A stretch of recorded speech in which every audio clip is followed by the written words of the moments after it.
اعوذ باللہ من الشیطان الرجیم، بسم اللہ الرحمن الرحیم۔ اسلامک ہب کے معزز سامعین، السلام علیکم۔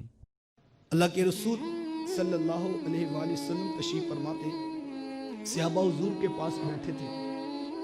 حضور فرمائے کہ ایک شخص جنگل میں سفر کر رہا تھا کہ اس نے آسمان پر بادل کا ٹکڑا دیکھا، تو اس کو یہ آواز آئی کہ کسی نے بادل کو حکم دیا ہے کہ اے بادل فلاں زمین پر جا کے برسنا شروع کر دے۔ اس نے یہ آواز سنی تو اس نے بادل کی طرف دیکھا، تو وہ آسمان کو جو بادل کا ٹکڑا تھا اس نے اپنا رستہ بدل لیا اور وہ جا کر ایک مخصوص جگہ پر برسنا شروع ہو گیا۔ حضور میں وہ شخص اس جگہ پر پہنچا اور اس نے دیکھا کہ نیچے ایک کھال ہے جس کے اوپر یہ پانی برس رہا تھا۔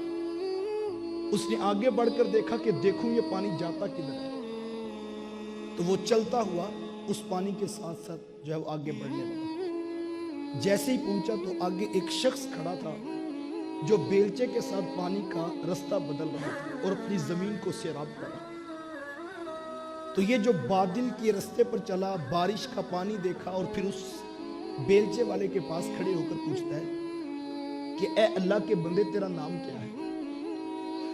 تو اس نے اپنا نام بتایا۔ تو جو اس نے نام بتایا نا، وہ وہی نام تھا جو بادل کو نام پکارنے والے نے بتایا تھا۔ تو اس نے کہا کہ تو میرا نام کیوں پوچھتا ہے؟ اس نے کہا کہ یہ بتا کہ تو نیکی کا عمل کون سا کرتا ہے؟ کہا کہ ہوا کیا ہے؟ کہا ابھی میں نے اپنے کانوں سے آسمان پر بادل کے ٹکڑے کو کسی کو پکارتے ہوئے سنا ہے۔ اس نے تیرا نام لے کر کہا کہ فلاں کی زمین پر جا کے برسنا شروع ہو جا، تو مجھے بتا تو کرتا کیا ہے؟ تو اس نے کہا کہ یہ تم بات چھوڑو، تم اپنا کام کرو، مجھے اپنا کرنے دو۔ اس نے کہا نہیں مجھے بتا، میں نے اپنے کانوں سے سنا ہے کہ تیرا نام لے کر کسی نے کہا تھا بادل سے کہ اے بادل فلاں کی جگہ پر جا کر برسنا شروع ہو جا۔ تو اس نے کہا اچھا اگر تو میرے سے جواب سننا ہی چاہتا ہے تو میری نیکی یہ ہے کہ یہ زمین جس کے اوپر میں نے اپنی فصل اگائی ہے اس میں 3 حصے دار ہیں۔ اس نے کہا وہ کون کون؟ کہا جب اس کی فصل آتی ہے نا، ایک حصہ میں اس میں سے نکال کر اسی کے اوپر لگا دیتا ہوں، دوسرا حصہ میرا ہے اور میرے بچوں کا ہے، اور تیسرا حصہ میں نے اپنے رب کے نام کا رکھا ہوا۔ یہ جو تجھے آواز آئی ہے نا، یہ اسی رب نے بھیجی ہے جس کا اس مال کے اندر تیسرا حصہ ہے۔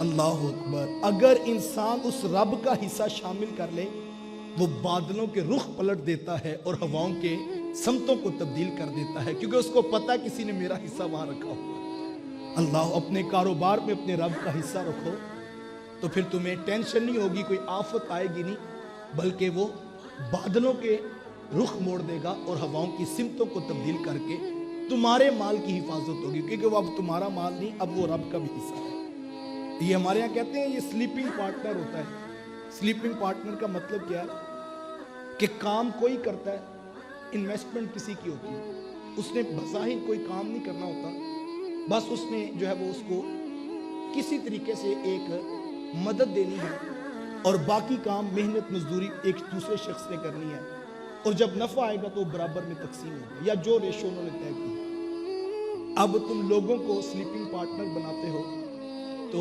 وہ صرف پیسے دیتے ہیں، اگر تم اپنے رب کو شریک کر لو تو وہ تمہیں رزق بھی دے گا، وہ تمہارے بادلوں سے رخ بھی موڑ کر تمہاری کھیتی کو سیراب کرے گا۔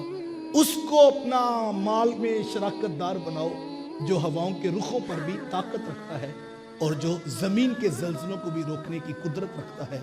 جب تم اس کو رکھو گے پھر تمہارا مکان ہلنے نہیں پائے گا، چونکہ تمہارے مکان میں اس کی بھی حصے داری ہے اور اس کے نام کا بھی مال اس کے اندر لگا ہوا ہے۔